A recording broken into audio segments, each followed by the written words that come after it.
मग काय म्हणता, तर स्वागत आहे भावांनो तुमचं नवीन वर्षाच्या पहिल्या व्हिडिओमध्ये। तर भावांनो या वर्षी आपण एकदम क्वालिटी कॉन्टेंट देण्याचा प्रयत्न करणार आहे, त्यामुळे पहिलाच व्हिडिओ कॉन्ट्रोवर्शियल। काय जणांना व्हिडिओ पटेल तर काय जणांना व्हिडिओ पटणार नाही। ज्यांना पटला त्यांचं स्वागत आणि ज्यांना नाही पटला नाही तर नाही, मग द्या कमेंट्स मध्ये शिवाय। पण ऐकून घ्या, मला पण माहिती आहे सूरज खूप गरीब आहे आणि खूप वाईट परिस्थितीतून वरी आलाय आणि मला पण त्याची जाणीव आहे, पण कॉन्टेंट वर बोलणं आपलं काम आहे आणि आपण ते करणारच। आता तरी पण एखादं म्हणन की गरीबाचं पोरग वरी गेलं म्हणून तू जळू राहिला ना, तर हो भाई जळायलो, कारण मी पण गरीब आहे आणि थंडी वाढली, थंडीचे एक स्वेटर बिटर घ्यायला पण माझ्याकडे पैसे नाही, त्याच्यामुळे त्याच्यावर जळून मी माझं शरीर गरम ठेवायलो।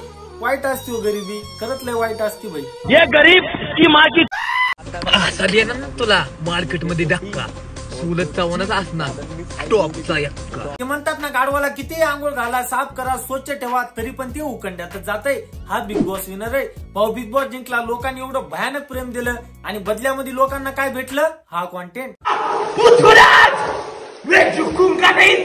माणूस किती पण मोठा झाला ना, त्याचे पाय जमिनीशी जुडलेले पाहिजे आणि आपला सूरज भाऊ पण असाच आहे। भाऊच्या नावासमोर बिग बॉस विनर लागलं, भाऊला मूवी पण भेटला, तरी पण इंस्टाग्रामवर हगायचं काम नाही सोडलं।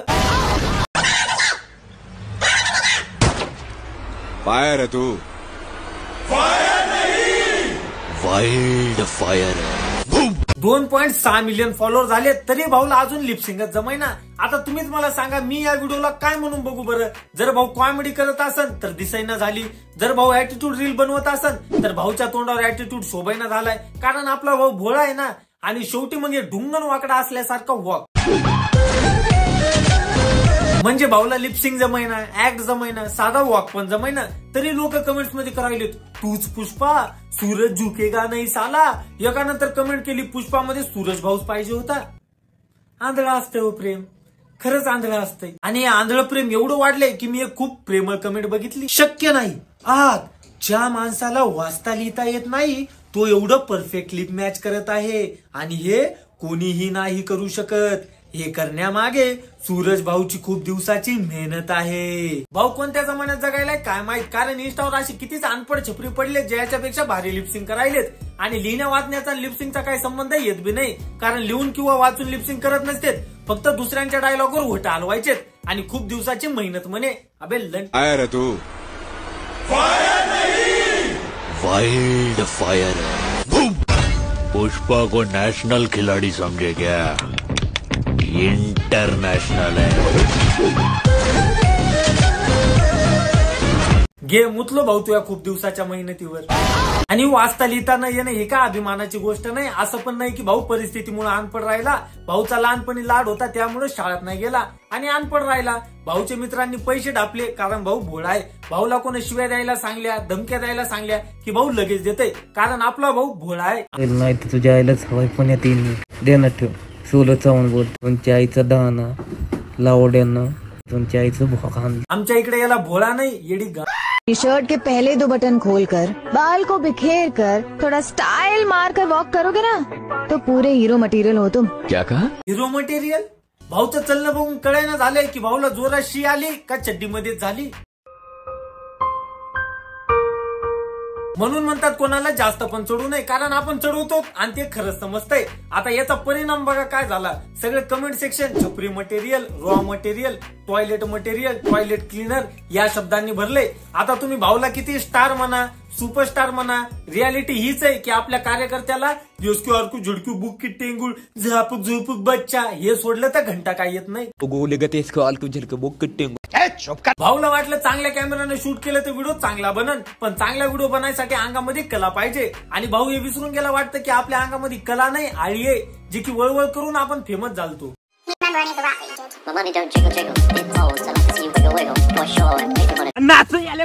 आणि हे चाळे करून भाऊ एवढा फेमस झाला की डायरेक्ट बिग बॉस मध्ये गेला। फक्त गेला नाही तर बिग बॉस जिंकला पण। आणि बिग बॉस मध्ये भाऊनं काय केलं, पहिले 2-3 हप्ते तर भाऊला कळालंच नाही की काय चालू आहे, आणि त्यानंतर झापूक झुपूक झापूक झापूक झुपूक झापूक, मी 200 रुपये रोजानं कामाला जात होतो, झापूक झुपूक बच्चा, पैसे जमा करून गणपती बाप्पा आणले होते, झापूक झुपूक बच्चा। ताकदीचे टास्क सोडले तर भाऊला एक टास्क कळाला नाही, डिसिजन घ्यायला सांगितलं, ओपिनियन विचारलं तर भाऊला काही समजणं गेलं। कॅप्टन बनला तिथं पण स्वतःच नियम तोडून टाकले, सगळे घाण करून टाकले, ट्रॉफी जिंकून आला। फक्त स्वतःची परिस्थिती सांगून आणि झापूक झुपूक करून. आणि हा झापूक झुपूक डायलॉग बी आपल्या रावडी नेता भाऊचा आहे. भाऊनं डायरेक्ट ढापून टाकला आणि स्वतःच्या नावावर करून घेतला. भाऊ एकदा पण म्हणला नाही की मी दुसरी कोण चोरलाय का दुसऱ्या कोणाचा आहे, नाही, कारण आपला भाऊ भोळा आहे ना. खरा मुद्दा हे की आपल्या भाऊला ढेकळं काय येत नाही, तरी पण भाऊ म्हणतोय पितो स्टिंग आणि गुलीगतच आहे टॉपचा किंग. अरे भाऊ अनपड आहे भाऊ तू. किंग नंतर बन, आधी 2 शब्द वाचायचे शिक, 2 शब्द लिहायचे शिक, नाहीतर अजून कोणीतरी पैसे घेऊन जाईल आणि मग तू म्हणशील ना भोळ्यापणाचा फायदा घेतला. अरे भाऊ आता आपल्यालाच हुशार व्हायची गरज आहे, बाकी जमाना तर पहिल्यापासूनच 12चा आहे. लय राग यायलाय ना मग येऊ द्या, कारण हेच खरं आहे आणि खरं बोलल्यास कोणाला पण राग येते. बरोबर आहे ना. आता भाऊ जेव्हा ट्रॉफी जिंकला तेव्हा मला पण चांगलं वाटलं होतं भाई. आता तुम्हाला खोटं वाटन पण वाटलं होतं, कारण दुसरं कोणी नव्हतं बी धडाचं, म्हणून ज्याला गरज आहे ते जिंकलं, ठीक आहे. पण याचा अर्थ असा नाही होत की भाऊच्या एंटरटेनमेंट स्किल चांगले आहेत, तरी पण भाऊला मूवी भेटला आणि ते पण लीड रोल. घ्या हाणून.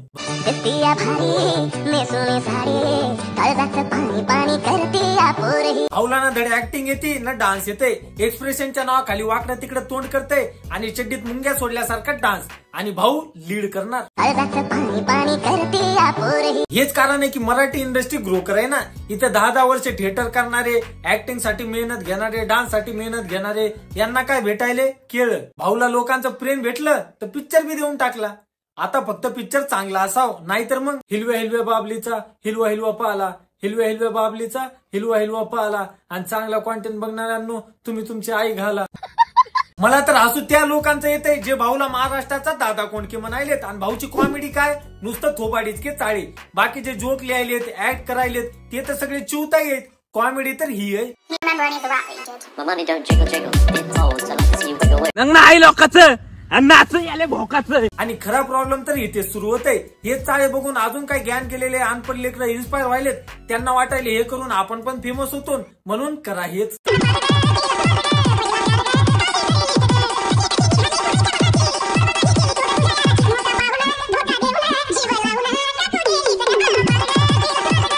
तर हाय सूरज 2.0 तसाच चड्डीत मुंग्या गेल्यासारखा डान्स करतय, काही पण येड्यावानी बोलतय, आणि हेच फालतू चाळे करून भाऊचे 15K झालेत.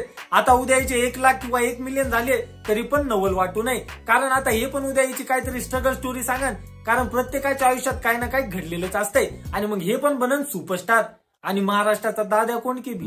आता लोकांनी भाऊला किती बी डोक्यावर घेऊ द्या, सत्य हेच आहे की भाऊचा कॉन्टेंट न कॉमेडी न कोणती कला आहे. भाऊचे व्हिडिओ बघून तोंडाला शिव्याच येतात, आणि पहिले लोक पण फक्त शिव्या देण्यासाठीच भाऊला फॉलो करायचे.